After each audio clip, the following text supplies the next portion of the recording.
Good morning, friends. In today's class, let us see Transformer Part 2. That is, outline of this class. Circuit of the transformer, voltage regulation of the transformer, efficiency of the transformer, maximum efficiency of the transformer, and losses of the transformer. In previous class, we have seen about the transformer part 1. In that, we have seen about what is transformer and its working principle as well as construction, finally EMF and some problems. Transformer. Why we need equivalent circuit of the transformer?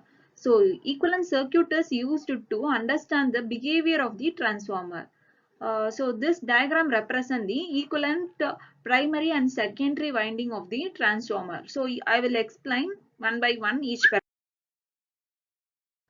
So here the I1 denotes. Wait, I'll take the pen. Okay, here my I1 denotes my full load primary current. So I2 represents secondary current. Here I2 dash represent the load component of the primary current. So load component of the primary current. It is not the secondary current, load component of the primary current. Okay.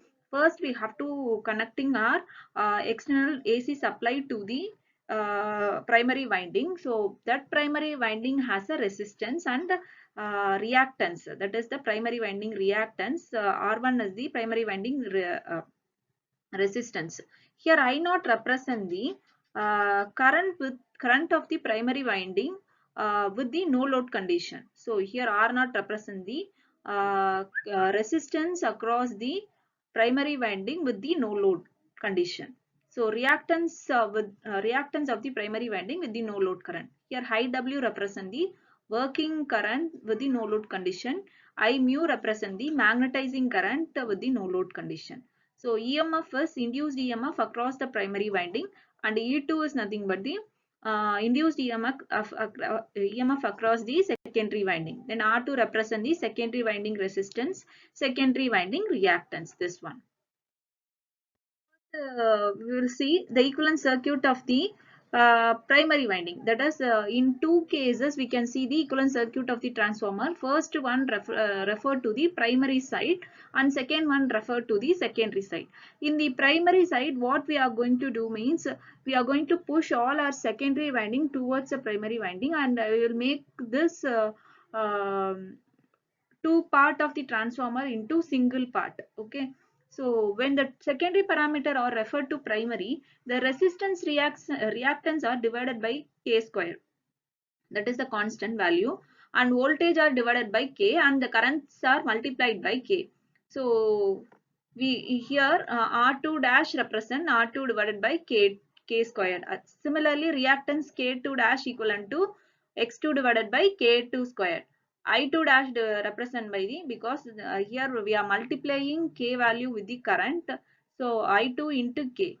Similarly, impedance, that is ZL dash equivalent to ZL divided by K square. V2 dash equal to V2 divided by K. Now, approximate equivalent circuit of the primary side. So here what I have done is I have pushed all my secondary winding parameter towards left side. So I just made up of only one circuit. That is a single circuit I made. So in this again I'm moving. One second. So here again I'm moving this winding, that is no load condition. I'm moving towards left because my I0 current is very less. So it is 1 to 3% of my rated primary current. So I'm moving this side towards left. So this R1 and X1 I'm moving in front. Okay, I have shifted the position. Now, so what is my R2 dash? Here my R2 dash equal to R2 divided by K square. Similarly, what is my X2 dash? X2 divided by K square. I2 dash is nothing but that is the multiplying parameter, that is K into I2. So what is the impedance? ZL dash is equivalent to my ZL divided by K square. So V2 dash is nothing but V2 divided by K. So this is about the equivalent parameters in the primary side. Now my I2 dash current will be equivalent to my I1 current because both are in series. So the transferring the exciting branch R0 and X0 to the left position of the circuit. So we can get my R not 1, that is equivalent to R1 plus R2 dash. Similarly, my X not 1 equivalent to X1 plus X2 dash. And refer to the secondary side. So refer to the secondary side. In the secondary side, I already told my R not 1 equal to R1 plus R2 dash, X not 1 equal to X1 plus X2 dash. That's it. So here I've made the same thing here. Just I have converted the R1, X1, R2, X2 as a R not 1 and X not 1 equivalent parameter. So here Z naught 1 can be calculated, that is the impedance of the circuit can be calculated by the resistance squared plus reactance square, square root of resistance squared and reactance squared. Then I want to define each parameter separately. So this already we have defined in the previous slide, that is R02 equal to R1 dash plus R2. Here X02 is equal to X1 dash plus X2. So this is the equivalent circuit about the transformer. Next, voltage regulation of the transformer. So why we need voltage regulation? Because constant voltage is needed for all the electrical appliances. Why we are using actually transformer? The transformer used to step up or step down your voltages or currents. So here the transformer from which the electric supply is obtained must maintain their output voltage without variation. So the voltage regulation is essential. A transformer on load varies, however, it is due to its leakage reactance. So the regulation of the transformer is reduction in magnitude of the terminal voltage due to the load with respective to the no load terminal voltage. So here I can calculate the percentage of the regulation, that is V2 on load minus V2 when loaded. Sorry, V2 on no load minus V2 when loaded divided by V2 on no loaded. So from this formula, I'm going to calculate my voltage regulation of the.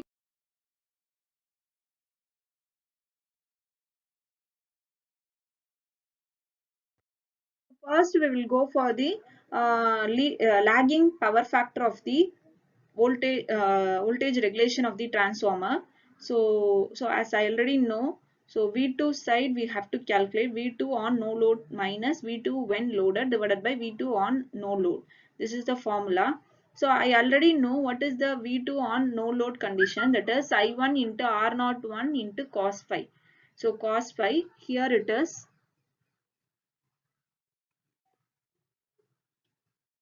So my V2 is here, that is I1 into R01 divided into cos phi plus my I1 into X01 into sin phi divided by V1, that is the magnitude when there is a no load condition, divided by V1 into 100 for the lagging power factor. For leading power factor, with the same formula I should substitute. Here it is the leading power factor. So here I1 or not 1 cos phi minus I1 x not 1 sin phi divided by V1 into 100. This is the leading power factor formula.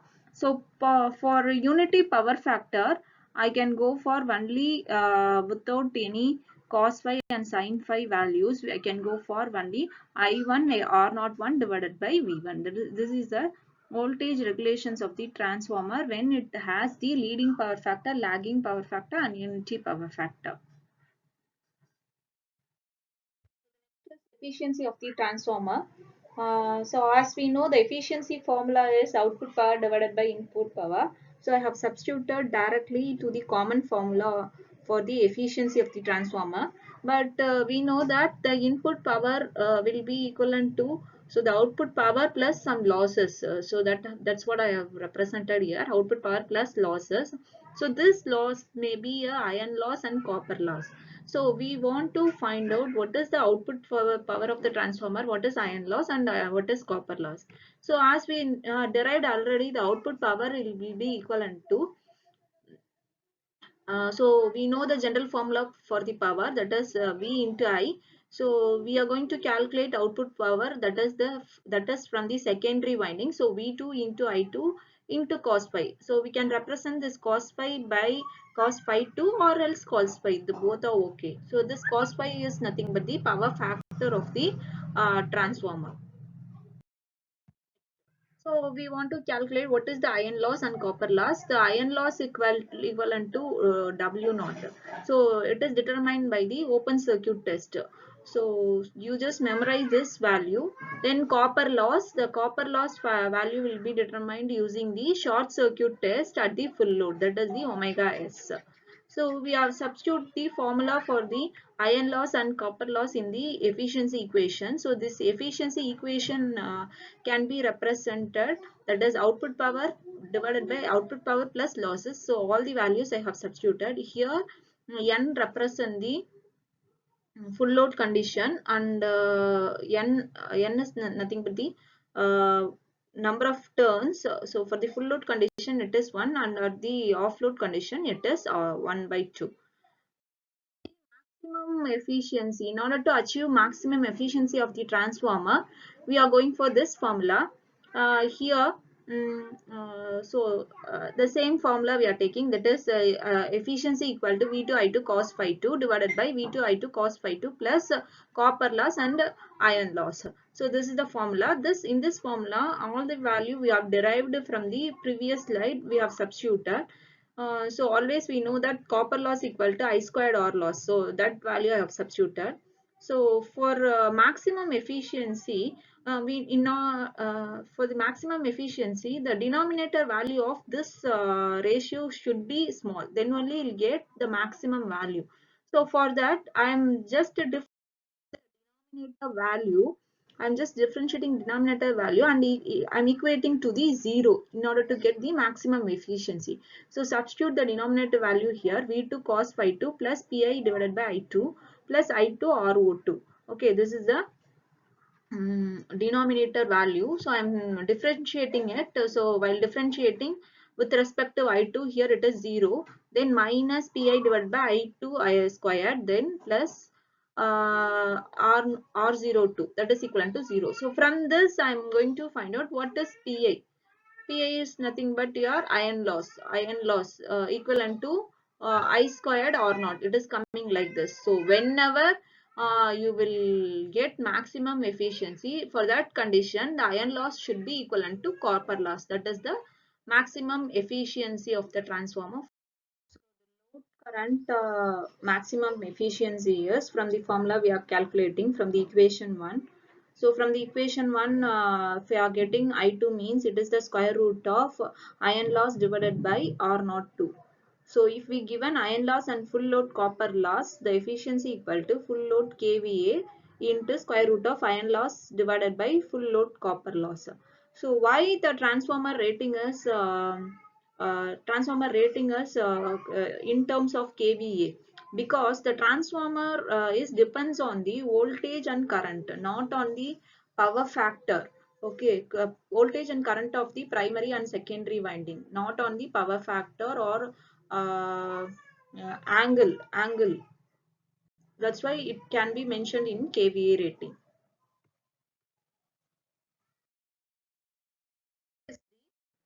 Losses of transformer, accounting for finite permeability and losses. This is the important 8-mark question. So the core of the transformer has a finite permeability and draw the magnetizing current in order to establish flux in core. So assume the transformer core will be linear, means R reluctance of the core equivalent to, so the imaginary part equal to, I magnetizing equal to R into phi divided by N1. So here pi is nothing but the flux across the core, and R is nothing but the reluctance of the core, and N1 is the number of turns in the primary winding. So pi equal to pi max into sine omega t, that we know already from the efficiency formula. So here I am going for the phasor diagram of for this magnetizing current. So this magnetizing current will be always in perpendicular with your supply voltage or induced EMF. So from conclude that the magnetizing current is lags with the induced EMF and in phase with the flux. So that the magnetizing current equivalent to V1 divided by J into Xm. Xm is the reactance of the core. So that if you are converting V1 divided by J Xm, that is equivalent to minus J, because from the denominator it will go up, means the J term will become minus J, and Xm is nothing but here Xm, I am giving the formula for the Xm reactance, that is Bm equal to 1 by Xm. So already we know the Bm formula, that is R divided by omega Rn, sorry, N1. So we have to substitute this Bm value instead of this Xm. So we can get minus J into V1 into Bm. This is since the core carries alternating flux, it will lead to the power loss. It can be viewed as a resistance connected across the primary voltage source. This representation is meant for the constant frequency operation. So that the eddy current loss will be directly proportional to the square of the terminal voltage, and the hysteresis loss is directly proportional to the V1 to the power of 1.6. So the net exciting current is equivalent to magnetizing current plus and core loss current.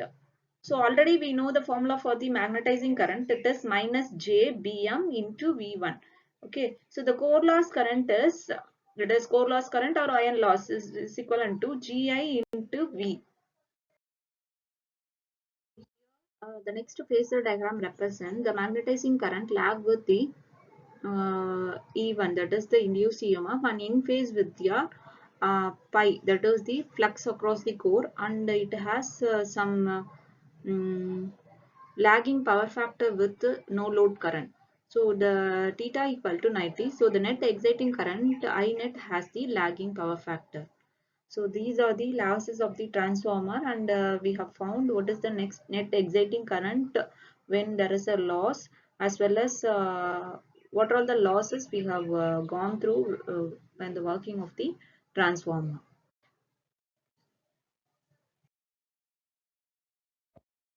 The problems on the efficiency.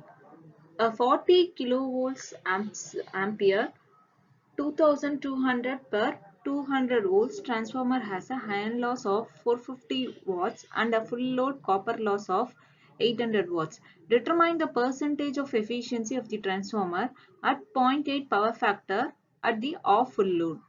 So this is the problem given. So the given data are the transformer rating they are given, that is 40 kilovolts ampere. Then V1, that is the primary side supply voltage 2200 volts, and secondary side terminal voltage, that is 200 volts. Then full load copper loss PCU equivalent to 800 watts, and the power factor cos phi 2 is 0.8, and N equal to off load. So they're given. So from that we have to find out the efficiency. We know the formula of efficiency, that is N into I2 V2 into cos phi 2 divided by N into I2 V2 into cos phi 2 plus PI into N2 into PCU, that is the copper loss. So here instead of giving V2 and I2 value, they given directly the transformer rating. So instead of V2 I2, we can directly substitute the value of 40 kilo kVA. So that you can substitute here. Uh, so here uh, PI into N2 here, okay, plus PCU, that is the copper loss, iron loss into offload current, that is off, you have to square the value of 1 by 2. Then you can substitute all the value, you can get the efficiency of the transformer 96.09. Problem is the iron loss and full load copper loss of 30 kVA transformer are 350 watts and 650 watts respectively. Calculate full load efficiency output kVA corresponding to the maximum efficiency. The power factor of the load is 0.6 lagging. So what are all the given data? First you have to write down. First they have given the iron loss, that is PI equal to 350 watts. Then copper loss, that is the 650 watts. Again they given the transformer rating, that is 30 kVA. Then power factor, that is 0.6 cos phi lagging. So what are all the parameter we have to find out? Full load efficiency as well as the output kVA corresponding to the maximum efficiency. So first we will go for the full load efficiency. So for the full load efficiency, we have to use the same formula for the efficiency, but we should assume n equal to 1. So substitute all the value here, n becomes 1, so the pi value into n will become only pi.